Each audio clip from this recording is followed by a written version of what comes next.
If you could instantly learn any skill, what would it be? If I could instantly learn any skill, it would definitely be staying organized. I can get organized, but I have a problem staying organized. Have you ever had a crafting project go hilariously wrong? So it was the first time that I ever taught a live class, and it was about 8 years ago at a conference of 200 women that I had in the class, and we began to texture, and everybody was so excited. They got their first bracelet done, and then I told them to switch out the ball peen head for the chasing head, and apparently there was a problem at the factory, and the ball peen heads, all 200 of them, were stuck inside the hammers. So it was my first time teaching a class of that size, and I wanted to crawl under the tables and hide. So yes, I don't know if that's hilarious. It's hilarious now, but maybe not so hilarious once it happened. So, what's my favorite craft supply that I can't live without? Well, pretty easy. It's the knotter tool. I use the knotter tool for leather, for plastic, for stretch material, for nylon, for silk, and just about anything else that you can actually knot. It puts the knots right where I need them, and in a lot of cases it puts more knots together in a clump if that's what I want, so to get more texture. It's just an all-around tool that I've used from the very inception of when I started making jewelry. Do I prefer to craft alone or with friends? I love to craft with my friends.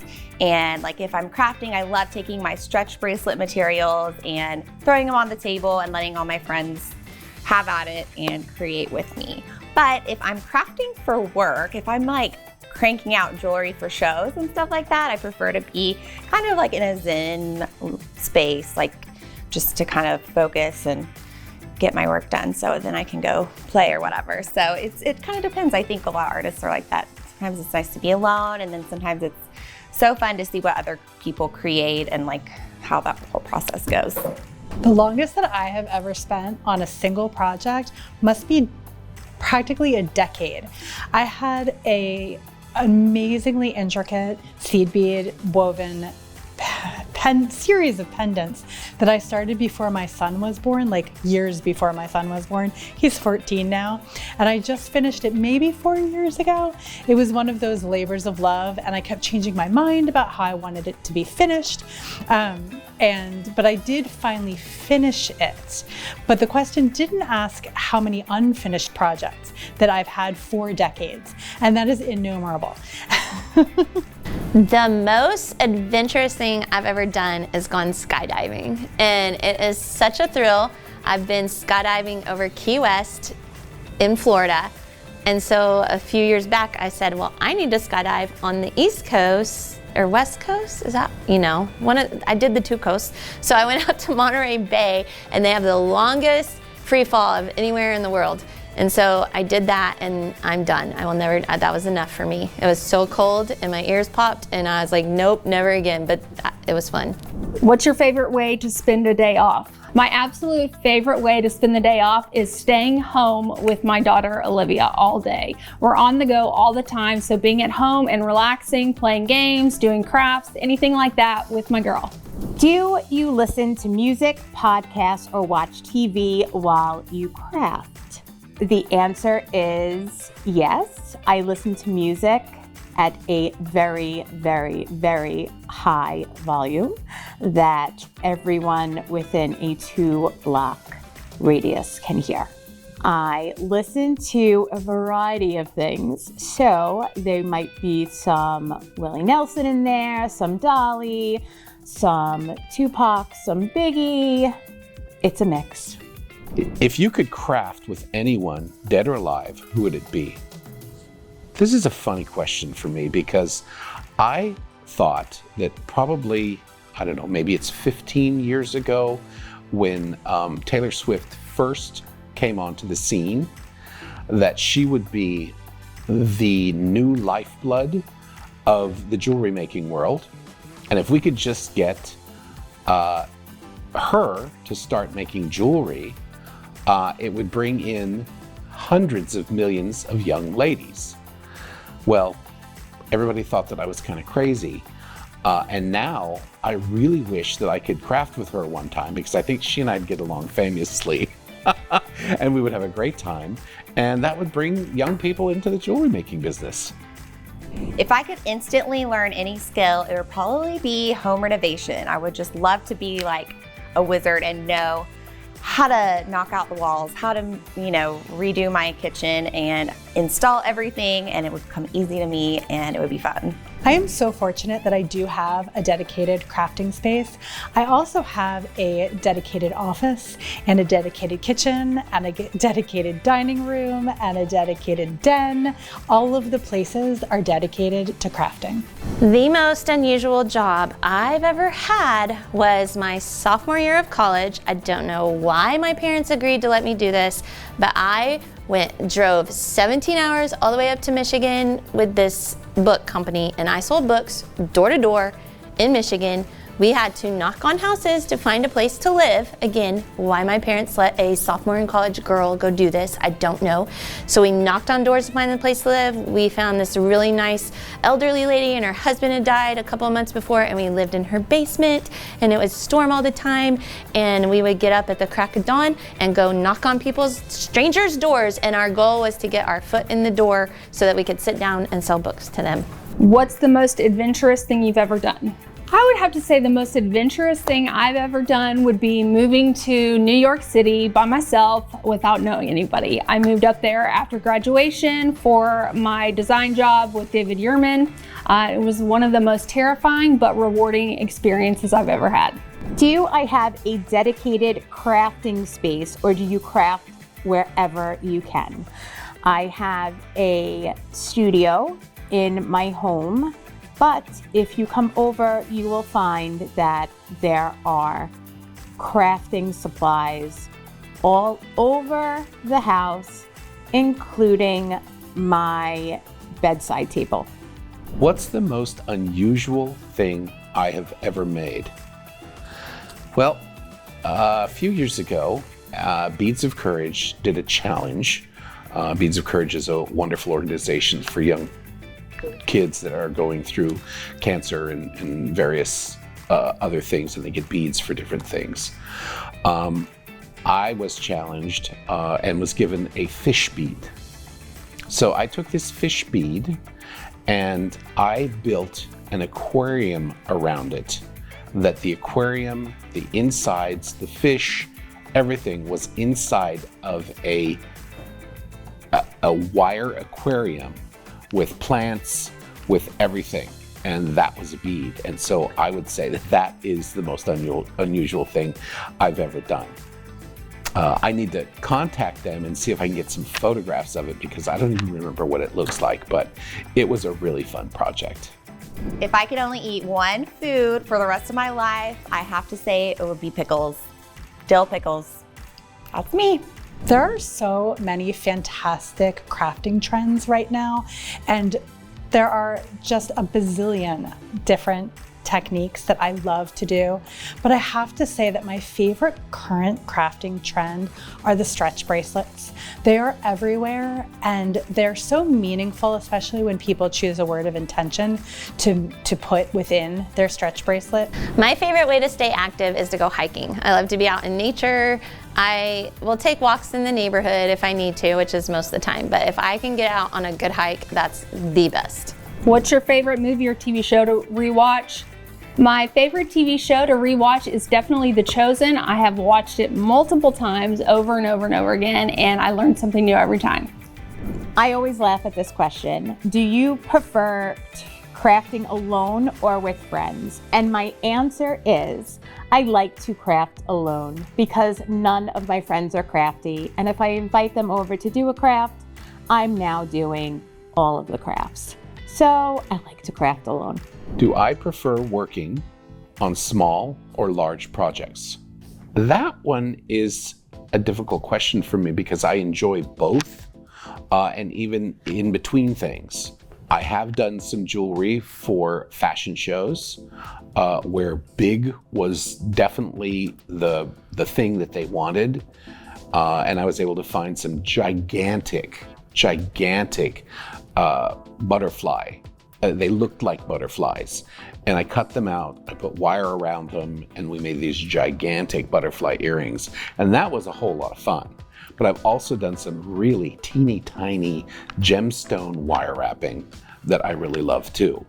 So I guess I would probably have to say that I don't have a preference one way or the other. It just depends on what needs to be done at that time. One of my favorite ways to unwind after a long day is to do the New York Times Sunday crossword puzzle with my boyfriend Brandon and just hang out outside. And it's really relaxing to me. Really, the reason why I love the crafting trend of stretch bracelets is because it makes jewelry making easy and manageable for everyone.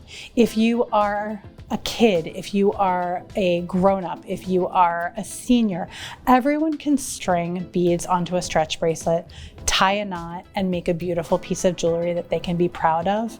And for that, I really love the current trend of stretch bracelets. The most interesting thing I have seen this week, I was actually in Knoxville when we filmed this, and I drove up to Gatlinburg, and I got to see, I did not have time to hike this trip, but this totally made up for it. I got to see a mama bear and her 2 cubs, and they were literally just feet away, and it was so amazing. So that might be the most adventurous thing I've done too, but not really. But it was so cool to get to see those mamas and babies. And she jumped up on a car, and that's when I was like, maybe I should drive away. Do you have a favorite board game or card game? My favorite game is not really a card game or a board game. It is the game called Fishbowl. If you've never played it, it's a cross between categories and charades, and it is so much fun. If you could craft with anyone dead or alive, who would it be? And I would give both of my hands to be able to craft with my mom again. What's the longest you've ever spent on a single project? Not so recently, I was restringing a necklace for a friend, and it was 15 strands of knotted, I believe they were rubies. And I thought that I had lost my mind by suggesting that I would restring that for her. It took forever, and as you know, you can't tie the strands without, as you got to 2, 3, 4, 5 strands, you still have to pull those through as you do the knotting. So I don't really recall how long it was, because making one mistake on one of them meant that I had to take that particular one apart and start over with that particular one. It was a nightmare. So I don't do anything more than about 3 strands now. One of my go-to karaoke songs is Smooth Operator by Sade. Let me know yours. My favorite crafting class that I have taught before and hope to teach again is basic bead stringing. There are so many challenges that people face when they're first learning how to make jewelry. And let's face it, one of the first things we want to do is make a strong necklace. And the most important way to make a strong necklace is by learning how to crimp properly. I love teaching people the basics of using a crimp, choosing their wire, choosing the crimp tool, why it's all important, how to take it a little bit to the next level, how to keep it simple if that's where you want to stay. But those fundamental building blocks of jewelry making are my absolute favorite things to teach. And I'm so glad that during the Jewel School workshops this time, I was able to teach a multi-strand necklace, but really at the very, very fundamental basis of it all is an introductory stringing class. And if I could teach one thing for the rest of my life, it would just be intro to bead stringing, because it's where you learn all of the fundamentals that set you up on a journey of perfect and professional jewelry making for the rest of your life. If I could only eat one food for the rest of my life, it would be cheese. Cheese pizza, cheese sticks, queso, grilled cheese, quesadillas with cheese, cheese. Eggs and cheese, you put more cheese than eggs, cheese. Do you prefer working on small or large projects? I would have to say that I definitely prefer working on smaller crafting projects. I think most jewelers would probably say the same thing. Otherwise, they probably would have gotten into a different trade. So who is my favorite person at JTV? And that would have to be Sarah and Andrew. If you could instantly learn any skill, what would it be? That one's pretty interesting because I would love to be able to play tennis. Side note, I suck at playing tennis. I used to try to play tennis, but it just didn't work. So I would say I would love to learn to play tennis, but it would need to be instantaneously. I've said this before, but I'll say it again. One of my favorite games ever is charades because you can play it wherever you are and you don't need any materials. You can just improvise. So what's my favorite color? My favorite color is sparkle. If I could craft with anyone, it would have to be, there's 3 people, because I have to have excitement in my life, so it would have to be Jimmy Fallon, Tina Fey, and Will Ferrell. And they would just crack me up so hard, I doubt any crafting would really go on, but that's who I would craft with. Have you ever had a crafting project go hilariously wrong? I have had many crafting projects go hilariously wrong, but I would have to say one of the worst would be my final project, my senior year in college. I was working on a piece of jewelry using a bench grinder, and I forgot to put my hair in a ponytail, and it sucked my hair up into the bench grinder. It was a painful but hilarious experience. What's your favorite way to spend a day off? So I am from Long Island, New York, and I would have to say that it would be taking a nice drive out east, stopping at every single thrift store or estate sale, and finding treasures that I can turn into jewelry. If I could travel anywhere in the world right now, where would I go? Italy. That simple. Why? Wine. Why? Cheese. September, Italy means the figs are in season. Prosciutto wrapped around figs, fresh figs, that taste like nothing I've ever tasted before. So that's where I would go, and those would be the things that I would do, along with some wonderful, deep red, serious red wine. One of the most interesting techniques I've learned about lately is how to make bridal vine headpieces. And I'm making a couple for my aunt's wedding that's in a couple of weeks. And I have kind of done a deep dive into just learning how people make those really intricate leaf patterns using pearls and crystals and things like that. So it is quite a process. And honestly, I really respect people that make them all the time because it takes a lot of work and a lot of ingenuity, I think, just to kind of know how I'm really impressed by it. And I'll show you guys my finished piece when it's ready. It's so much fun. So that's been my favorite new technique lately. If you could only use one color in your crafts for years, which color would you choose? If I could only use one color in my jewelry for years, it would definitely be gold because it's so timeless. The most unusual materials I've ever used was for a friend. There was a drive-by shooting at her house, and one of the kids was shot with a bullet. He ended up surviving. He's okay today, but the bullet was lodged in the wall. The police found 5 other bullets, but this one was lodged in the wall. And so I took that bullet and made it a necklace for him, and he wears it. And that's the most probably unusual thing I've ever made. If you could meet any celebrity, who would it be? So growing up, I watched Wyatt White and read every single tutorial he put out in magazine. So years ago, it would have been Wyatt White, but now Wyatt is one of my closest, dearest friends. So it's a reality. What's my favorite holiday and why? Christmas. Why? Because I get to go home to New Mexico to see my mom, my sister, my brother-in-law, and some very dear friends. A group of them go out to dinner once a month. They have sort of, they're all ladies that I graduated high school with, and they've sort of encompassed my sister into this group. My sister's a couple years older than I am. And I make all of those ladies, there's 10 of them, and I make each one of them a Christmas gift that is jewelry, and they all get the same thing every year.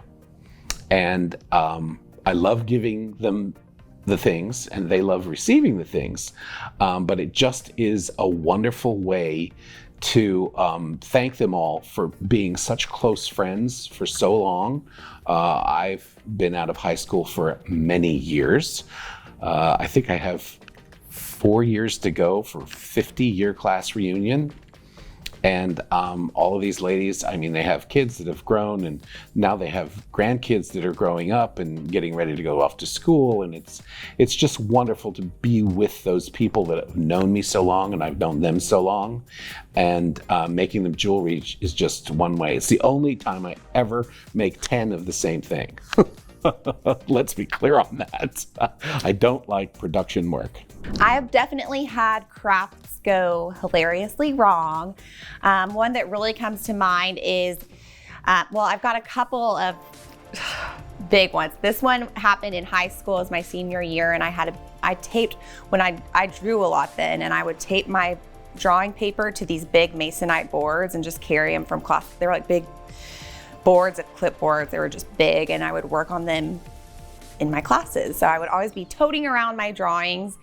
And one day after, I don't know if it was after school or on my way to school, I guess I left it on top of my car and I drove off, and I had been working on this piece for so long. It was a portrait of my friend Mira, and I lost it, and I thought it was gone. I was really, really sad because I was gonna give it to her, and like it was for my senior year.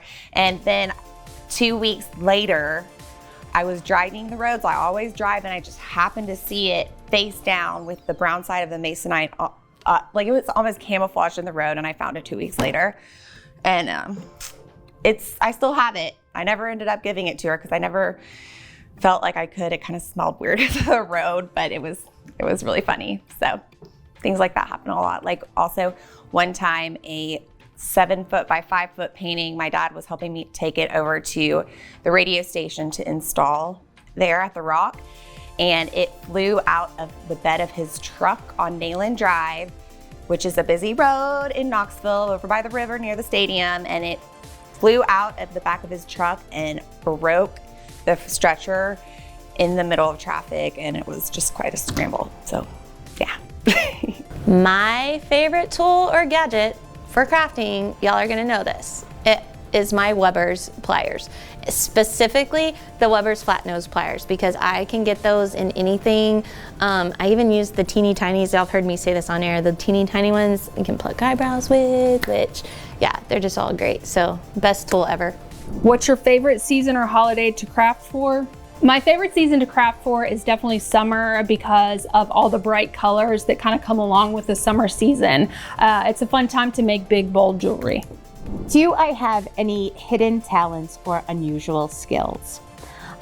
So I attend a tap dance class every Wednesday night. I have been going for about 20 years. One of the biggest crafting challenges I've ever taken on was my boyfriend and his friends, like me and Katie, we were asked to help create a diorama for a friend's record cover, like an album cover, and the diorama was so much work. It was, I don't know, I can't even like really go there in my head because of all the work it was, but it was a really fun experience, really hilarious. And they didn't end up using it as the album cover. What's the funniest thing that's happened to me recently? Well, this isn't so recent. It was before I realized that traveling for work, where I had to do either teaching people or training customers or various things, you have to have a battery-operated bead reamer. At least I do. I packed it in my carry-on because I like my tools to be with me as long as they're not longer than they allow with TSA. And so I had my stuff and I put it up on the thing, and somehow between where it started to go through the machine, that the X-ray machine, something happened, and the battery-operated bead reamer started buzzing. And they kind of gave me the wide-eye look, and it goes through, and they flagged me. And the thing's still in there buzzing. And the guy says, "There's something in your briefcase here that's buzzing." I said, "Yeah, that's a battery-operated bead reamer." And the guy looked at me and he said, "Oh, is that what they call those these days?" And I, of course, turned instantly red, got into my bag, pulled it out, and showed him that it was actually a battery-operated bead reamer, not the gutter that he had gone to figure out maybe what it was. So that is probably the most embarrassing and funniest thing that's happened to me in a long while. One of my favorite things to do with leftover scraps is to make sculptures. And I love specifically, it's called, brick molding, that I use to make my canvas stretchers out of. And so when I cut it to size, there are always these little leftover segments that are just really pretty shapes. So I'll paint those and then make stacked like wall sculptures with those. So that's one of my favorite things to do with leftovers. What is the biggest crafting challenge you've ever taken on? I would have to say my biggest crafting challenge that I've ever taken on would be in my stone setting class in college. We learned how to do micro pave, and it was very challenging, very difficult, took a long time, but my final project had all these different planes of pave kind of running together, and it got real small and condensed, but it was a really cool thing to learn and something that I'm glad I got to do. What's my favorite way to unwind after a long day? Red wine, cheese, a few little tidbits, and just silence. That's how I wind down. So the longest I've ever spent on a project, this was one of my earlier projects. It was with Beads of Courage, which they raise money for, they do a bead program with kids who are terminally ill or face serious illness, and their lampwork beads, they had rainbow lampwork beads that one of the original founder, I don't know if she was a founder, but original bead maker, and she had passed away. And so we took, there was about 10 of us that each got one of the rainbow beads, and we had to design a piece to be auctioned off to raise money for Beads of Courage. And this was one of my earlier pieces, so I was trying to figure out how to set that bead into a special setting and make the necklace. It was like a statement piece. And so I had to figure out how to make the sides I was soldering, and it just took, I probably spent a good week on that, which now I can spit things out pretty fast, but I spent a week on that. I was really proud with how it turned out, and it was just a very meaningful project. So it was great to really just think about those kids, and even though it took me longer than I wanted, it was a great time to reflect and just think about those kids.